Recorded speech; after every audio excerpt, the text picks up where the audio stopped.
Things great have its small beginnings. Every downpour is just a dreamland. Every fire is just its fun. Every harvest is just a seed. Every journey is just a step, because without that step, there will be no journey. Without the raindrop, there can be no shower. Without the seed, there can be harvest. In the beginning there was nothing, and out of nothing you found the world. So that you can decide when we stray upward, all the power, when we see your earth and why everyone desire only be a place of beauty, later God, 18.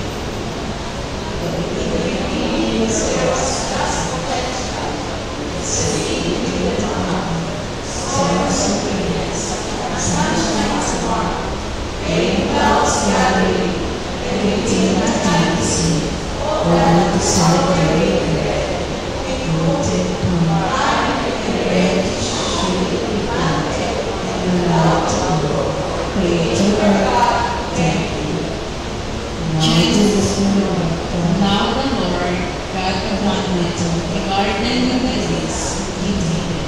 And there he put man in heaven. And the Lord God made all kinds of trees grow out of the ground, trees servants to the eye, and good for food.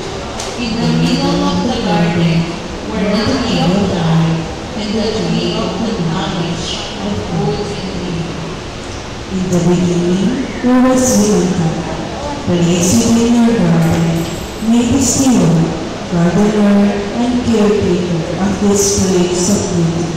Given responsibilities and the capacity to enjoy.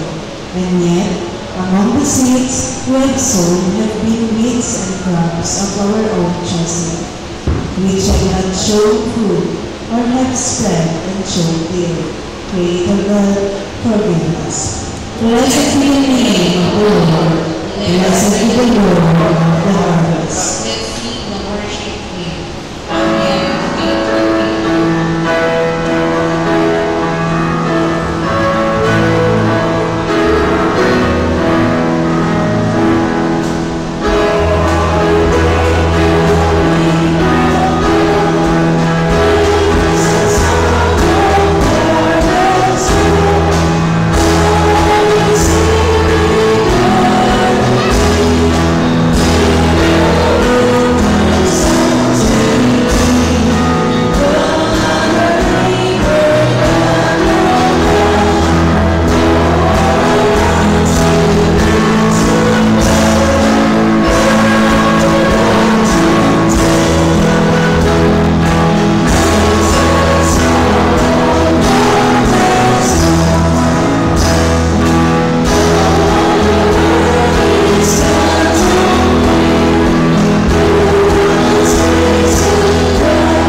We thank you for the riches of our Messiah, our gracious God. We praise you for your goodness and your generosity, your provision and care for us. At the time of harvest, we thank you for the bounty and abundance of blessings that we enjoy. We thank you for our recognitions and created to allow us to be good stewards of the many resources we have. May the fruitfulness of the Holy Spirit make us thankful for your wonderful presence. We ask this through our Lord Jesus Christ, your Son, who lives and reigns with you and and the Holy Spirit, one God, forever and ever. Amen.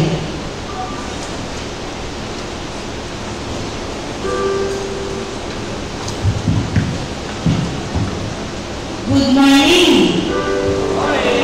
Happy Sunday po! Ang sinyo kayo, pinaabay kayo. Ligo ba? Kung sa kawanan? Happy Sunday! And welcome sa ating senior Sunday and 5th Sunday of Lent. And of course, welcome sa ating Harvest Festival Sunday. So tumayin tayo lahat. Let us welcome everyone as we sing dito ay masaya.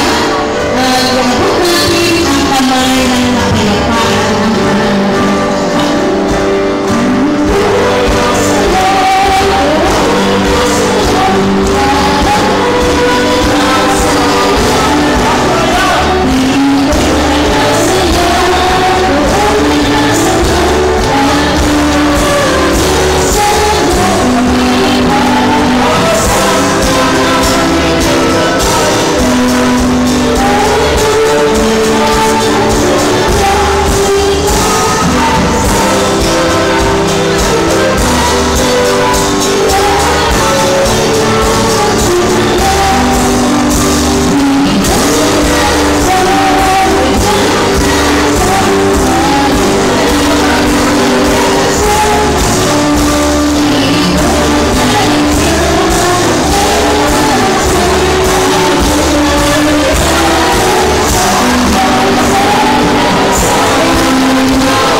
Because God is good all the time.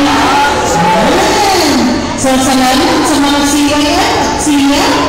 Inayos nila yung ating altar sa araw na ito para sa ating celebration ng Harvest Festival. And of course, mamaya po ay may lunch fellowship po tayo. So, na-expect ko ng bawat isa ay makikijoin dito sa ating lunch fellowship as part of our celebration. Kaya panagyaman kayo, iti ako, iti pinasayaan na naman nagkabili pagkasakulan tayo. Yes, tuloy po tayo. Sa every 13 po, next Sunday, Palm Sunday po natin. And every 17, Monday, Thursday, at 2 o'clock po tayo. Andyan po yung activity natin, washing of the feet and the Last Supper. And on every 18, Good Friday, at 2 p.m. pa rin, 7 last word, kumpleto na po tayo, sumahan kayo madalaga ng mga bawat kayo. Kumpleto na po yung 7 last word. Yan. At salamat po sa mga nag-response.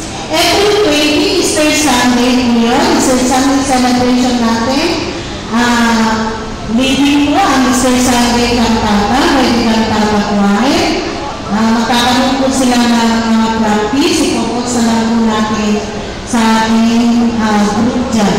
For Easter Sunday kantata practice. And of course, hindi mawawala ang ating egg hunting sa Easter Sunday natin. At sa pagawin na family, sila kami tulong, sponsor, at kung sino ko yung gusto magdadagdag, welcome po. Yan. So, yan po ang mga susunod na kaganapan, ang mga program o mga activities ng ating simbahan. May concern din po tayo. Alam ko po na marami na nakakaalam. Ang ating si Pastor Rubita Barbado ay pumanaw noong April 2. At bukas po ang meeting at 7 o'clock, 7:30. Lunes po yun. So, bukas po yun. So, yung mga gusto mong i-join, diretso na lang po tayo dito sa church. At may service po tayo ng 4 p.m. In church po ay United Church Workers Organization. Tama pa, sir? United. Opo. So, anyway, free naman po yung pagpunta natin doon sa Carpenter Chapel po. Doon po siya nagpuro. So, mamaya po sa next week, pwede po natin ibigay ang ating tulong sa kanyang pamilya. So, yan po ang church sponsor natin. And of course, batiin din natin ang mga may karuban sa linggo ito. Pag meron pong hindi matawag ang pangalan, puntahan na lang po ako, ibig sabihin, hindi po kayo naka-green form. Ariel D. Guzman, Brian Deza, Alpedia Jeremy Acapulian, Kalasag Man Salcedo, April Trizet Alvin, Karen K. Umas, Elizabeth Ladines, and Blindel Nasrin. Sila po ang mga may kahawan. Awitan natin sila na happy birthday.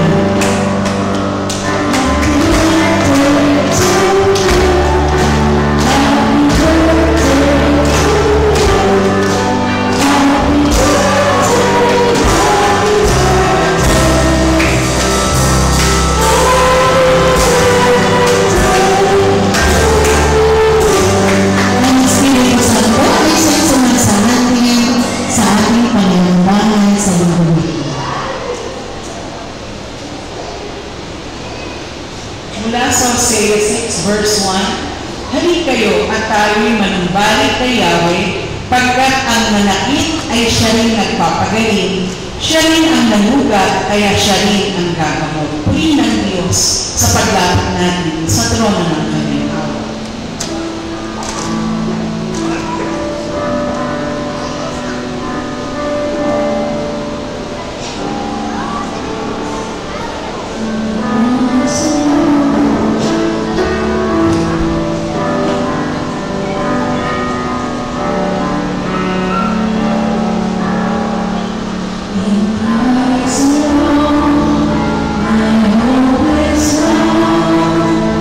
You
higit sa lahat, muli nga po na papasalamat kami sa kagandahan ng loob mo na kami lahat ay pinapaalala mo, O Lord Jesus, na binili mo na yung banal na dugo. Maraming salamat po sa pagpapatawad mo sa aming mga kasalanan. Maraming salamat po sa pagpapagaling mo sa amin mula ulo hanggang paa. Maraming salamat po sa pagsama mo, Panginoon, sa aming mga magulang na may sakit sa mga oras na ito. Panginoon, inaangkin namin na ikaw ang humihigil sa kanila sa bawat parte ng kanilang katawan. Ikaw po yung kasama nila, Panginoon, sa mga pagsubok na ito. At papagaling mo po ang kanilang mga pakiramdam sapagkat ito po ang aming mapagmahal na Diyos. Galing din po sa mga anak na may sakit, sa mga kapatid, sa lahat ng parte ng pamilya. Ama namin sa langit na sa mga oras na ito ay nasa balik ng karamdaman. Tulungan mo po ang bawat isa, lalo na, O Lord God, palakasin mo ang pananampalataya ng mga nakapaligid sa kanila upang makapagsilbi sila ng maayos. Ama namin, tulungan mo nga po, Panginoon, ang bawat pamilyang nangangailangan. Ikaw nga po ang magbibigay sa kanila ng mabuting buhay upang masuportahan ang mga trabahador na ibinigay mo sa ilalim ng pamamahala ng aking mga kapatid. Ang buong pamilya, ang Panginoon, ang mga anak, O Lord Jesus, ang mga extended families na naroon upang sa gayon, Panginoon, ay magaan ang kanilang buhay sa pamamagitan ng magsisilbi ng buong pamilya. Lord God, Father in heaven, inaangkin namin ang dakilang kagalingan para sa kanila spiritually, emotionally, O Lord God, materially, Panginoon. Ikaw po yung magbibigay ng kalakasan sa bawat isa, Ama namin sa langit, upang maabot ang mga pangarap ng aking mga kapatid na narito. Ang mga may special na pasasalamat, Panginoon, pagpalain mo rin po sila at magpatuloy na maging kalakasan po nila ang lahat ng may mga kaarawan, Panginoon, sa buong lingkong ito. Magpatuloy ka na hawakan ng bawat isa at ibigay mo nga po, Panginoon, ang kanilang mga pangangailangan sa araw-araw. Maraming salamat po sa love, sa joy, sa patience na kanilang nararamdaman at ang dakilang magpapasalamat nila dahil ikaw ang aming Diyos. Hawakan mo rin po, Panginoon, ang aming gobyerno, yung binigay mo sa amin upang mamuno dito sa Asia, Lord God, pati na po yung election, Lord Jesus, po yung hahawak nito, ino-offer namin po sila sa iyo. Sapagkat sabi mo nga, Panginoon, ang lahat ng nananampalataya ay nagkakaroon ng mabuting buhay. Panginoon, ikaw po yung magbibigay sa kanila ng mabuting isip at puso upang makapaglingkod din sila doon sa ministeryong pinagtawagan mo sa kanila, Ama namin sa langit. Pagpalain mo po, Panginoon, ang aming Harvest Festival. Pagpalain mo po, Panginoon, ang nagpapanibagong lakas na pumupunta rito at pinapanalangin, Panginoon, ang kanilang buong pamilya. Sa mga estudyante, sa aming mga CYAN, sa mga CWA at UCM, Panginoon, ang aming mga awit, ang aming mga luluhin, Panginoon, ng Christ. Maging mabaw sa aming lahat ito, Panginoon, at dahil kayo ng pagpapala mo, at inaangkin namin lahat, Panginoon, dahil inhabit the praises of your people, yung manatahan mo sa bawat nasa. Ito po ang aming panalangin, O Diyos, sa pangalan ng aming Panginoong Jesucristo. Amen. Thank you.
the message is temple ground.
Tumayo tayong lahat sa pagbasa ng banal na kasulatan mula sa Salmo 61 verse 8 at saka Salmo 68 verse 9. Sa gayoy aawit ako ng papuri sa iyong pangalan magpakailanman upang maisagawa ko araw-araw ang aking mga panata. 68. Purihin ang Panginoon na nagpapasan araw-araw ng aming pasan sa makatwid bagay ang Diyos na siyang aming kaligtasan. Purihin ang Panginoon sa kanyang mga salita.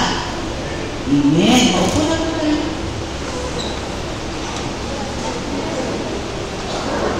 Happy Harvest Festival po!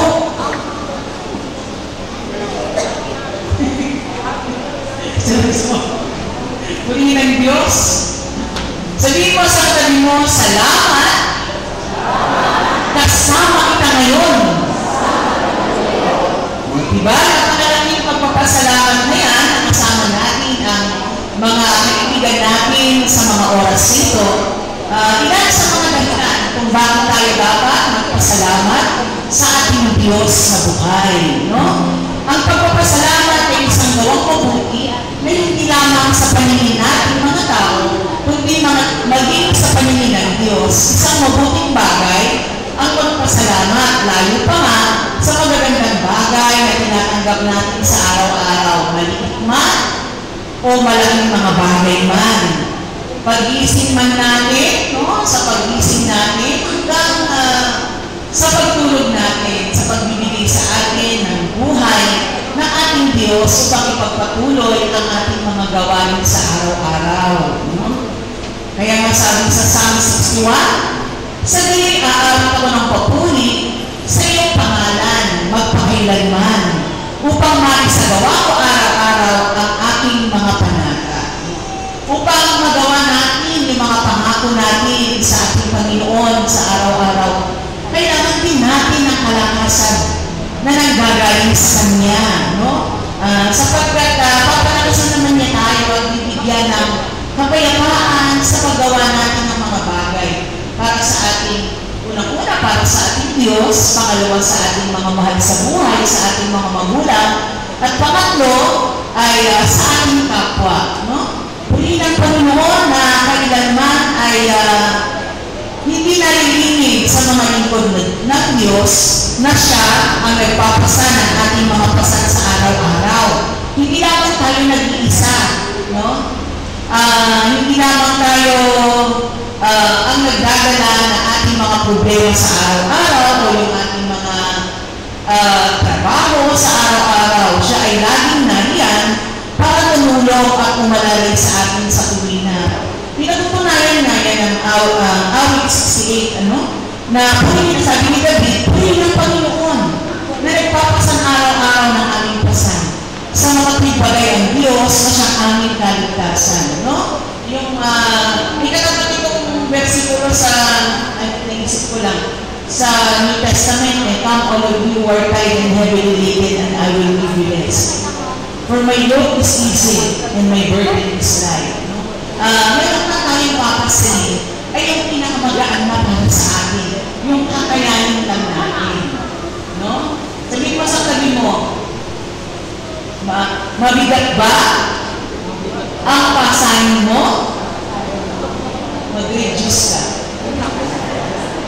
Purihin ang Diyos. Pero ang kabigatan ng pasanin ay yung sa puso at sa isip, ang Panginoon ang magdadala nito at sasamahan ka. Gusto ko nga yung nasabi ko na yata yung tungkol doon sa footprints in the sun ba yun? Sabi niya, Lord, in the times that I am heavily burdened, parang gano'n eh. Bakit? Why did I see only one footprint? Sabi niya gano'n. Samantalang masaya ako, dalawa yung nakikita ko. Sabi niya, you only see one footprint because it was then that I carried you. Ano yun ang patunay na ang ating Diyos ay talagang kasama natin. Napakatagal ng namin yan sa speech. Sabi ko, nagandahan ako doon. Talagang nariting sa puso ko na kasama natin ang Diyos, ano mang gawin natin. No? Ano anumang mga dinadaanan natin sa buhay. Ano pang napakaraming mga bagay na marapat natin ipagpasalamat sa Kanya. Gaya ng mga material na bagay na patuloy niyang ibinibigay sa atin. Wika nga ni Jesus sa Matthew 7, kung kayo nga, bagamat sa sama, ay marunong magbigay ng mabubuting kaloob sa inyong mga anak, gaano pa kaya ang inyong Ama na nasa langit na magbibigay ng mabubuting bagay sa nagsisihili sa Kanya. Amen ba? Amen. Praise God. Ang Diyos ang nagbibigay ng ating kakainin sa araw-araw. Mga paalala lang po ito upang sa ngayon ay matanggal natin yung pagiging self-centered. No? Upang sa ngayon ay madala tayo sa daan ng ating Panginoon. Sabi din sa Matthew, ibigay mo sa amin ngayon ang aming kakanin. Ito yung tinurong panalangin. Kaya huwag kayong mababali sa 31 sa na magsabi, ano ang aming kakainin? O ano ang aming iinumin? O ano ang aming darampin? No? Sapagkat talastas ng inyong Ama sa kalangitan na kinakailangan ninyo ang lahat ng mga bagay na yan. Hindi yan ipagkakait ng ating Diyos. No? Maging ang ating buhay at lakas ay sa Diyos parang nagmumula. Kaya pinuli ni David ang Panginoon sa harap ng buong kapisanan. Sinabi ni David, purihin ka, O Panginoon, na Diyos ng Israel. Diyos ng aking Ama, magpakailan-kailanman. Iyo, O Panginoon, ang kadakilaan, at ang kapangyarihan, at ang kaluwalhatian, at ang pagtatagumpay, at ang karangalan sapagkat lahat na nangasa langit at nangasa lupa ay sa iyo. No? Diyos ang nagmamayari. Iyo ang kaharian, O Panginoon, at ikaw ay natataas na Pangulo ng lahat. Ang mga kayamanan ay gayon din at ang karangalan ay nagmumula sa iyo. Ikaw ang nagpupuno ng lahat. Nasa iyong kamay ang kapangyarihan. Sabi ng sa David sa Panginoon. Ano? Nasa iyong kamay ang kapangyarihan, nasa iyong kamay ang pagpapadakila at pagpapalakas sa lahat. Ang Diyos ang nag-aapoy, ang Diyos ang nagbibigay sa atin na ang ating kinalalagyan sa mga oras ito. Hindi ba? Naging pinuno tayo ng bayan, o naging head teacher tayo, o naging teacher tayo, o naging boss tayo ng ating mga kumpanya na pinilay ng Diyos sa atin. Sapagkat ang Diyos ang nagtalaga sa atin sa lugar na iyon, sapagkat nakikita ng Panginoon na tayo ay mapapakatiwalaan. Mapapakatiwalaan tayo. Nasa iyong kamay ang pagpapadakila at pagpapalakas. Kaya ngayon, aming Diyos, kami ay nagpapasalamat sa iyo. Aming pinupuri ang iyong maluwalhating pangalan na siya rin inyong gabay sa pagpapalakad, sa pagtuturo, no? sa paghahanda ng inyong mga taong ibinigay ng Diyos sa inyo. Mga kabataan man o mga estudyante. No? Ganon din ang mga kabataan ibinigay sa atin ang ating mga teachers. Hindi dahil kasi yung ikinalaga ng mga din natin, kung hindi, yun ang pinili ng Panginoon, sinamahan ng teacher na yun, no? Sinamahan siya sa kanyang damdamin na may mahirap maging teacher. Inihahanda ang damdamin sa iba't ibang mga kabataan na kanilang haharapin. No? Ang Panginoon ang naghanda at ang teacher na ay nagtalaga ng kanyang puso sa Diyos upang magawa niya ang mga bagay na gagawin niya. Ang lahat ay lahat na gumagawa, no? Para sa Panginoon, sa lahat ng nananampalataya sa Kanya. Lahat ang tapat sa Kanya. Ngunit ano ang isang malaking dahilan na dapat natin ipagpasalamat sa Diyos? Kung mayroon man tayong malaking dahilan na dapat ipagpasalamat, ayaw tayo ay kanyang hinaling tapat, pinilagay sa paglilingkod, gaya ni Pablo, ito ang lubos niya pinagpapasalamat sa Diyos. Na kahit nakikita natin na kahit mayroon tayong tinapos, tinatawag pa rin tayo ng Diyos upang ibahagi ang kanyang mga salita. Kahit ito ay simple invocation,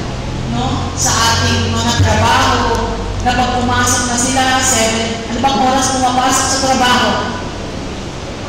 7:30. O, di nagsimula na kayong manalangin doon. Pinahahawakan mo, pinapahawakan mo na. Talagang nilalagay mo na ang iyong mga estudyante, ang mga taong nakailalim sa iyo, sa Diyos. No? Nagpapasalamat ako sa Kanya na nagpapalakas sa akin. Kay Kristo Jesus na Panginoon natin, sapagkat ako'y inanin ng tapat na ako'y inilagay sa paglilingkod sa Kanya. No? Ganon ang sasabihin natin. Hindi lamang panalangin para sa iba, bukod pa doon sa panalangin, may naalala ko. Meron isang leader na magsasalita sa isang makakalaking na. So napadaan doon yung isang pastor, sabi niya, siguro ito, ipapanalangin niya yung kanyang buong magpagsasalitaan, yung mga taong pumunta doon.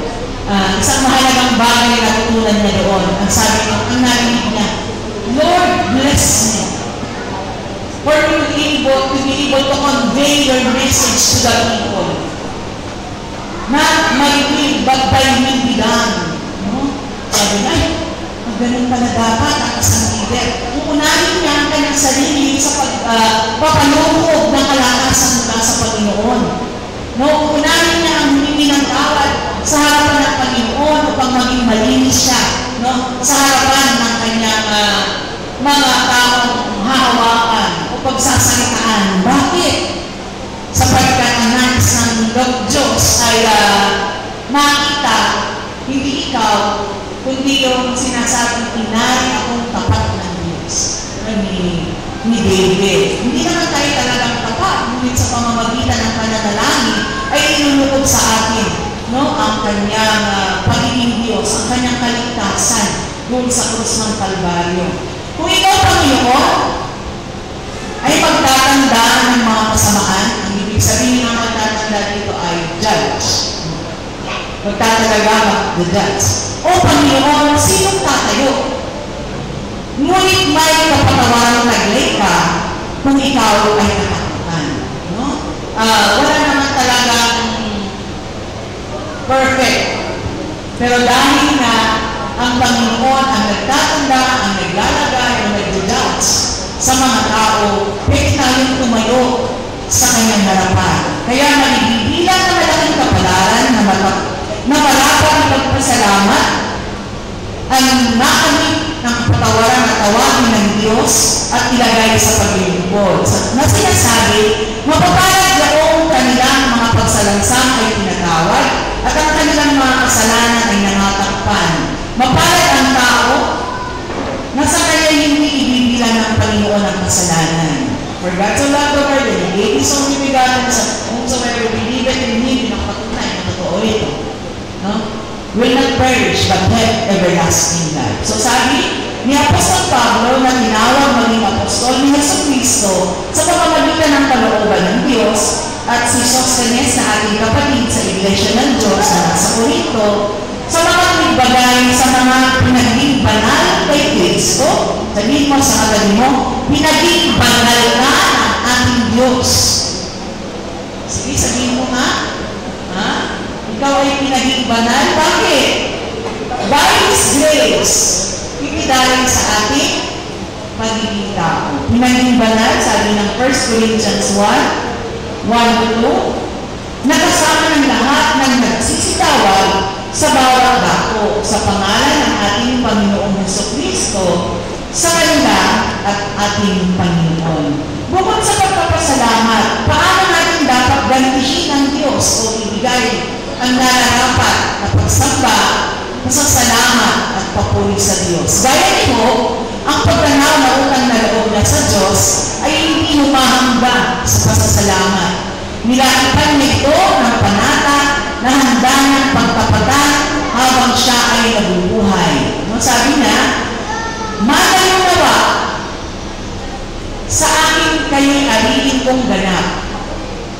Hanggang sa ako'y mamatay, ay hindi ko aalisin sa akin ang aking pagtatapat. Ang aking katundiran ay aking pinanghahawakan at hindi ko bibitiwan hindi ako aalipustahin ang aking puso habang ako'y nabubuhay. Magiging, hindi ka aalipustahin ang iyong puso. Magiging ayos ang iyong konsensya.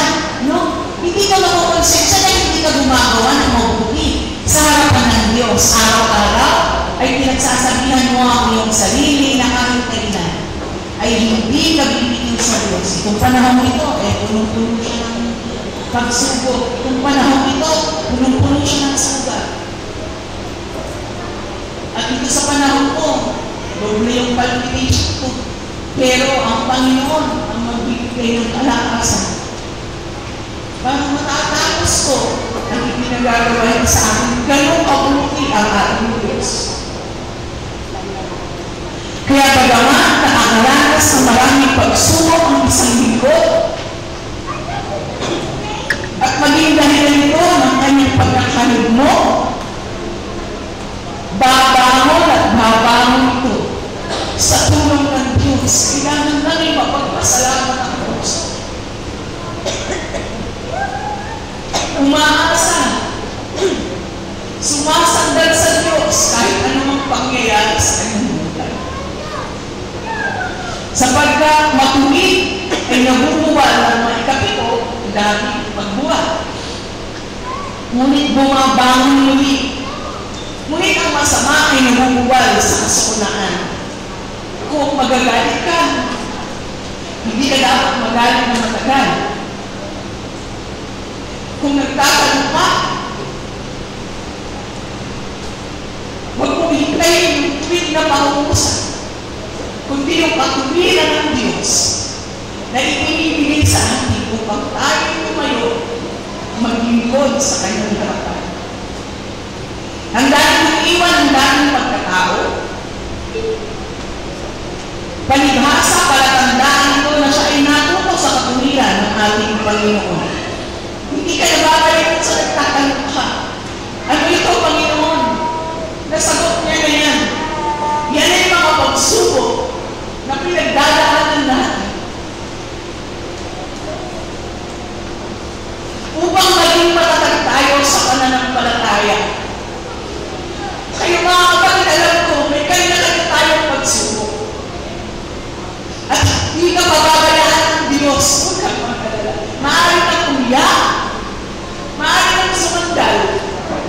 Sa napakaraming ginagawa sa buhay mo. Pero ang Panginoon, palaging kasama mo. Sapagkat ang pangako niya ay hindi nagbabago. Kung tunay nga siyang iyong pinakikinggan at kayo tinuturuan sa Kanya, gaya ng katotohanan kay Jesus, at inyong iwan tungkol sa paraan ng inyong pamumuhay na nakaraan, ang dating pagkatao na sumama na nagsumama ayon sa kahalayan ng pandaraya. At kayo'y mga bago sa espiritu ng inyong pag-iisip. At kayo'y mga bihis ng bagong pagkatao na ayon sa Diyos ay nilalang sa katuwiran at kabanalan ng katotohanan. Tayo lahat ay tinawag, walang hindi tinawag. Nung nanampalataya tayo sa ating Panginoon at sinagot natin, we are the people of the Lord, a chosen generation, the people of God, a holy priesthood sa Kanyang harapan. Kaya kung may kabigatan man,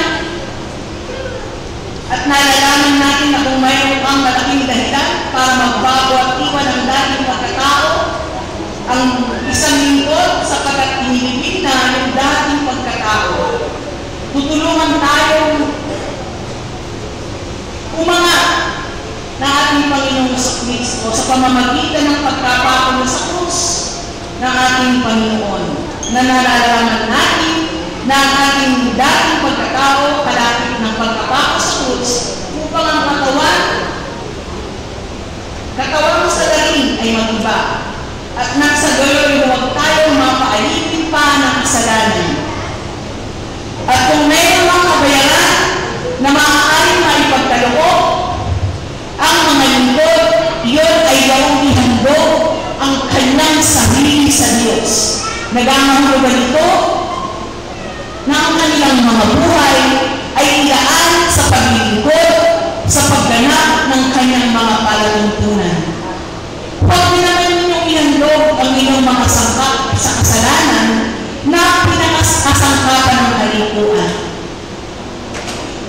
inyong ninyo ang inyong sarili sa Diyos na katulad ng mga buhay sa mga patay at ang inyong mga sangkap na pinakasangkap ng katuwiran sa Diyos. Ang katawan ay gagamitin sa pagganap ng kanyang mga kalooban na siyang pinakapagsamba sa Diyos. Hindi lang pagsamba pag nasa loob ka ng church, kundi ang iyong buhay ay pagsamba. Kung papaano ka gumagalaw sa labas, kung papaano ka naglilingkod sa iyong kapwa, kung papaano ka naglilingkod sa iyong mga magulang, at kahit pa doon sa mga kakilala mo lang, ay pagganap ng pagsamba. Yung tinatawag namin worship. Worship. Kaya nga mga kapatid, pinamamahid ko sa inyo na alang-alang sa mga kahabagan ng ating Panginoon na iyong iharap ang iyong katawan na isang hating buhay, banal at kaaya-aya sa Diyos. Kakayanin natin yun sapagkat sabi yun sa Romans 12. Ang iyong karampatang pagsamba natin para sa Panginoon. Tunay nga na wala tayong may babayad sa Diyos. Maliban na nga ang ating mga sarili ay ating ipaglingkod sa Kanya. Sabihin mo sa katabi mo, handa ka na ba? Sabihin mo, sagutin, palagi naman.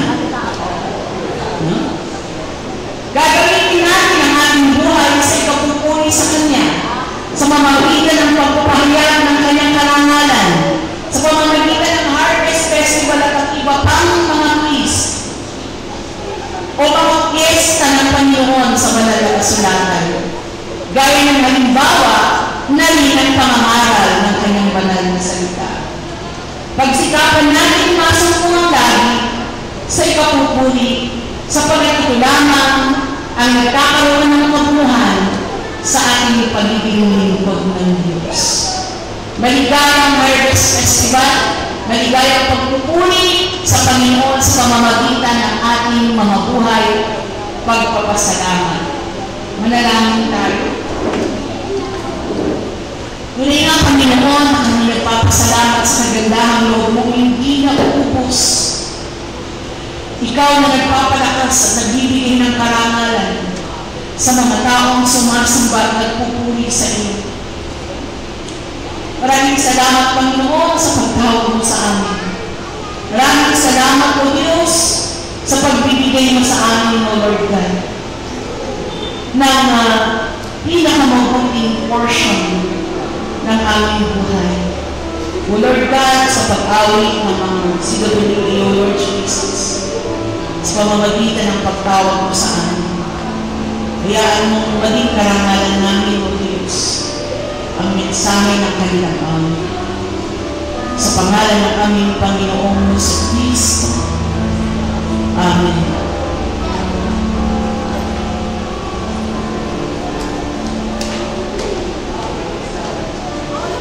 Ang muling portion ng aking sermon ay ang pag-awit ng mga CWA, sinunod ni ang kundong Diyos. Damdamin natin ang bawat salita na kanilang ibabahagi o bawat awit na kanilang ibabahagi.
Hinda natin natin mga puso sa Holy Communion. Kantahin natin yung Are You Washed in the Blood of the Lamb?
Pinakamamahal ng mga kapatid sa komunyon ng hapunan ng Panginoon ay ating alalahanin at kanyang iniibig tayo at ibinigay ang kanyang sarili dahil sa atin.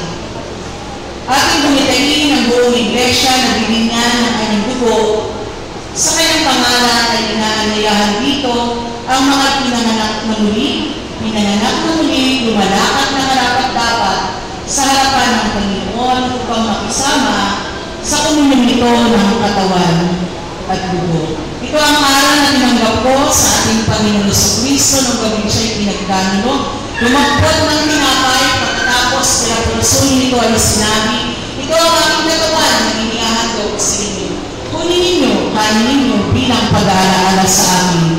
Pagkatapos maghapunan ay kinuha ang saro at sinabi, ito ang saro ng bagong tipan na pinagtibay ang aking dugo.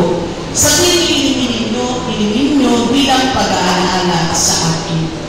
Sapagkat tayo ay inom sa saro nito at kakain ng tinapay na simbolo ng kanyang katawan, ay pinapahayag natin ang ating misteryo ng ating pananampalataya. Sabay-sabay tayo, si Kristo'y namatay, si Kristo'y nabuhay, at si Kristo'y babalik sa wakas ng panahon na kanyang tinagda.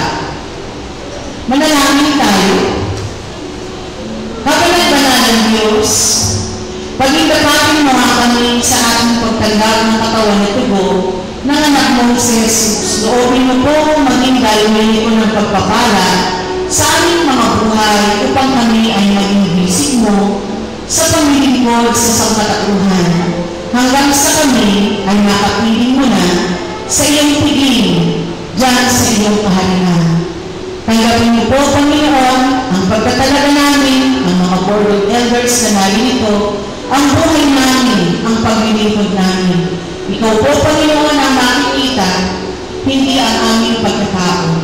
Maraming salamat po sa privilege, Lord God, ng paglilingkod na ibinigay mo sa mga board of elders sa lahat, Panginoon, ng tatanggap ng iyong katawan at dugo. Sa banal na pangalan ng aming Panginoong Jesucristo na aming tagapagligtas. Amen.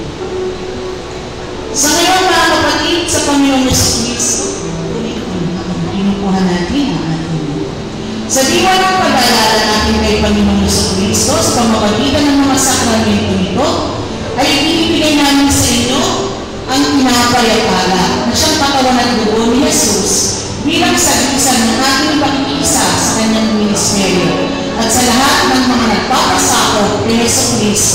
kumikilala sa Kanya bilang Panginoon at Tagapagligtas, ay malubog na inaanyahan magsilod sa dulang na ito ng ating Panginoon. Sige po, dali natin ang ating mga simbolo ng kanyang pag-ibig.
privilege, O Lord God, na tanggapin ka namin sa pamamagitan ng katawan at dugo nito na simbolo ng pagmamahal mo sa bawat isa.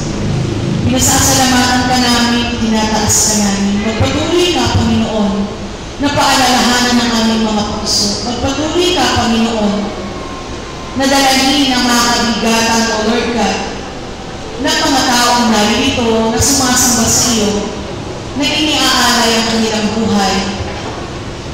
At sa pamamagitan nito, Panginoon, ay matanggap namin ang kapalit nito, buhay na walang hanggan, at ang kapayapaan ng aming mga puso.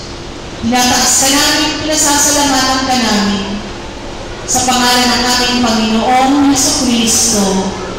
Amen.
Tunay nga, Panginoon, Ikaw pinasasalamatan namin sa lahat ng sandali ng aming buhay. Sapagkat sabi mo, in everything give thanks to you, O Lord. At Ikaw nga po, Panginoon, ang itinataas namin, Panginoon, na sa aming pag-uwi, O Lord God, Ikaw ang kasama namin.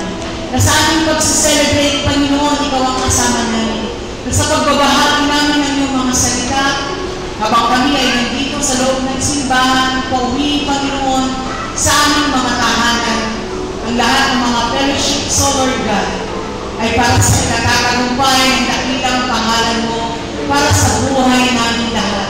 Ang lahat ng ito, Panginoon, ay pinahintulutan mo, upang sa gayon, Panginoon, ay mas marami ang magpuhit magpasalamat sa dakilang pangalan mo. Ang lahat ng mga nahialay, Panginoon, pagpalain mo. Mula sa mga trabaho ng aming mga kapatid, mula sa kanilang pagtuturo, mula sa kanilang mga businesses, O Lord Jesus. Kasama nito, Panginoon, ang aming mga puso. Katulad ng sinabi mo, na we will offer our lives holy and acceptable and pleasing in your sight. Na ito, Panginoon, Ikaw po ang nagmamayari sa amin. Tinataas ka namin sa pamamagitan ng aming mga alay. Pinapupurihan namin ang dakilang pangalan mo. Sa bawat pagsama mo sa mga magsasaka, sa mga nagtatanim, sa mga may-ari ng mga bukidin. Ikaw po, Panginoon, ang pinasasalamatan ng bawat isa. Kahit po yung mga businesses, O Lord God, at ang mga trabaho ibigay mo sa ating mga kapatid. Wala nang ibang kasama sila sa mga panahon nito. Panginoon, Ikaw lamang at wala nang iba. At pagkatagumpayin mo po ang kanilang mga puso, ang kanilang mga hanap buhay, ang kanilang mga businesses, Panginoon, ang kanilang mga trabaho. Maraming salamat po sa dakilang pagmamahal at paggabay sa pangalan ng aming Panginoong Jesucristo. Tanggapin niyo ang pagpapala ng Diyos, ang kanyang pag-ibig, ang dakilang kaligtasan. Maraming salamat po, Diyos, sa pag-ibig na binibigay mo sa amin sa ngalan ng Ama, ng Anak at ng Espiritu Santo. Amen.